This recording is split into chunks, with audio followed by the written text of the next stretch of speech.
Day 1, Part 5. From nomadic trails to enduring communities, exploring early settlements in North and South America. We embark on a captivating journey through time, exploring the fascinating transition from nomadic hunter-gatherer societies to settled village life in North and South America.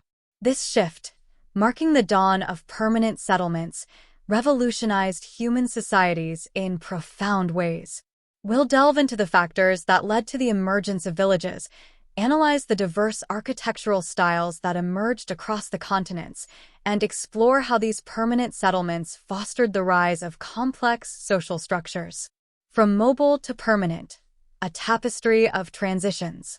For the vast majority of human history in the Americas, roughly 15,000 years ago to the rise of agriculture around 12,000 years ago, people lived nomadic hunter-gatherer lifestyles.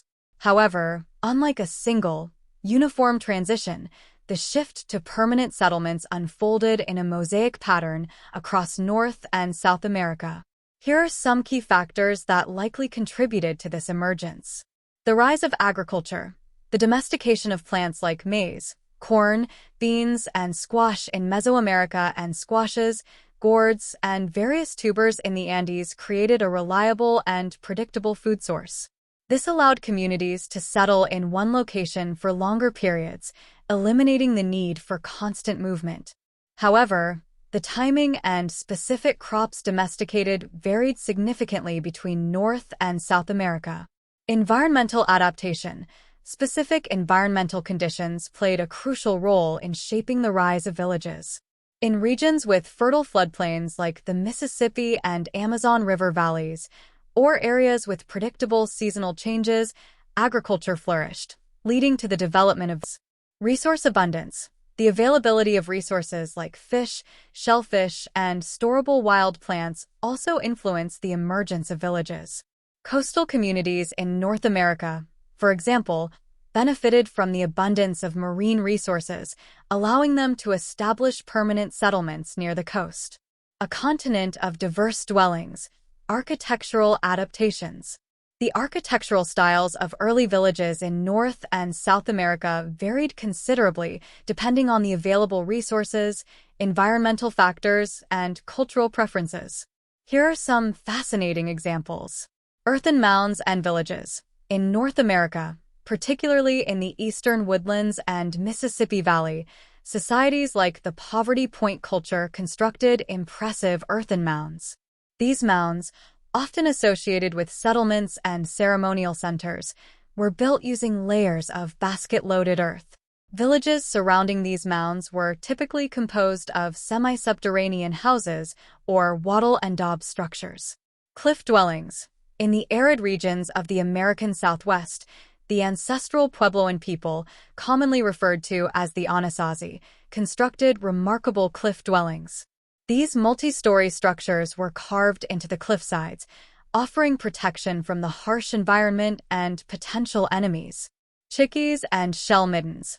In the Caribbean and Florida regions, indigenous communities built dwellings known as chickees.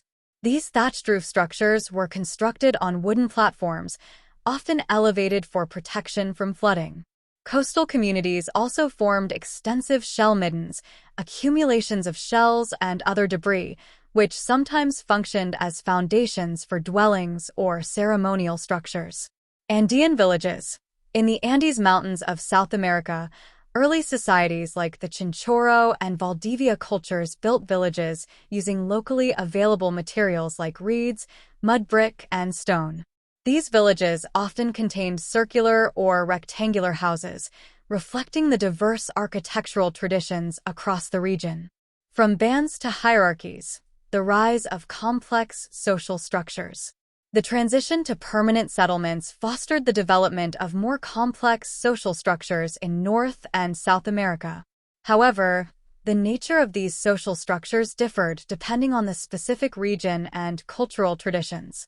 Here are some key aspects of this evolution. Emergence of specialized roles. As food production increased and communities grew, individuals began to specialize in activities beyond basic subsistence. Craftspeople, traders, and religious leaders emerged, forming distinct social groups within these early villages. Increased social complexity, leadership structures began to develop in some societies. While some communities might have remained relatively egalitarian, others might have seen the rise of hereditary chiefs or religious leaders who wielded greater influence. Trade and interaction. The rise of permanent settlements facilitated increased trade and interaction between communities. This exchange of goods, ideas, and cultural practices contributed to the development of social complexity in various regions. From villages to chiefdoms, unveiling the rise of complex societies in North and South America. We embark on the next captivating chapter, the rise of complex societies and the development of powerful chiefdoms across the continents. From villages to chiefdoms, a spectrum of complexity.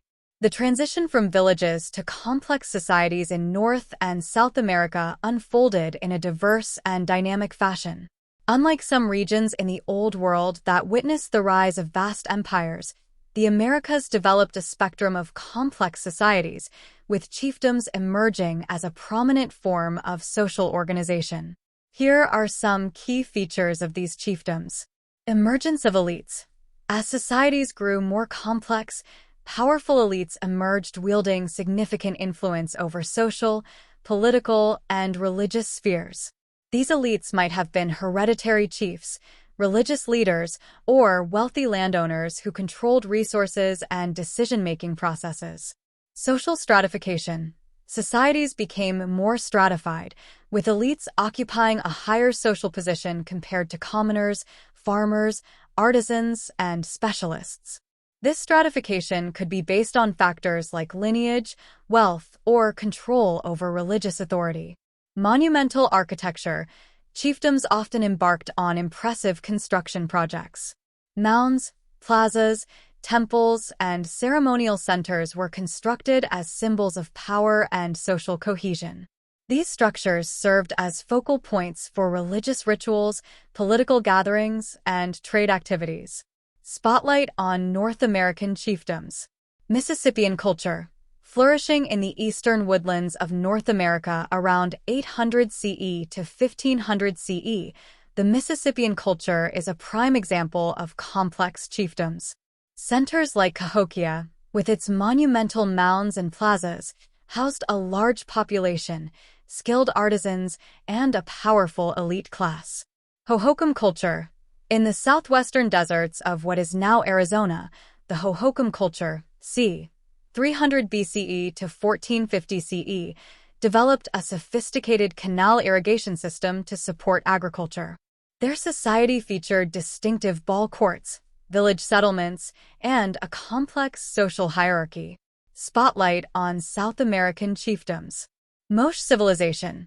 Emerging along the northern coast of Peru around 100 CE, the Moche civilization is renowned for its impressive pyramids, elaborate ceramics depicting their rituals and warfare, and advanced irrigation systems. They developed a complex social structure with powerful elites and specialized artisans. Chibcha Confederation.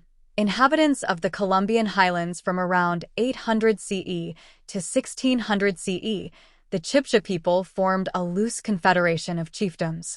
Their society emphasized goldworking, elaborate religious ceremonies, and a well-organized social hierarchy with hereditary chiefs. Innovation and adaptation, hallmarks of thriving societies. The rise of complex societies in North and South America coincided with a surge in innovation and adaptation. Here are some key areas where advancements were made. Agricultural intensification. Chiefdoms implemented innovative agricultural techniques like raised field agriculture in the Andes or intensive maize cultivation in North America. These advancements increased food production, supporting larger populations and allowing for the development of specialized roles beyond subsistence agriculture. Exchange networks. Trade networks expanded as chiefdoms sought prestige goods, raw materials, and luxury items. This facilitated the exchange of ideas, technologies, and cultural practices across vast distances. Artistic achievements. Chiefdoms produced remarkable works of art, reflecting their religious beliefs, social hierarchy, and cultural identity. Sculptures, intricate pottery, and elaborate textiles provide valuable insights into these societies. Challenges and transformations. The dynamics of chiefdoms. The rise of complex societies in the Americas presented both opportunities and challenges. Here are some key aspects to consider. Maintaining social order. Managing large populations and diverse social groups within chiefdoms required effective leadership and social control mechanisms.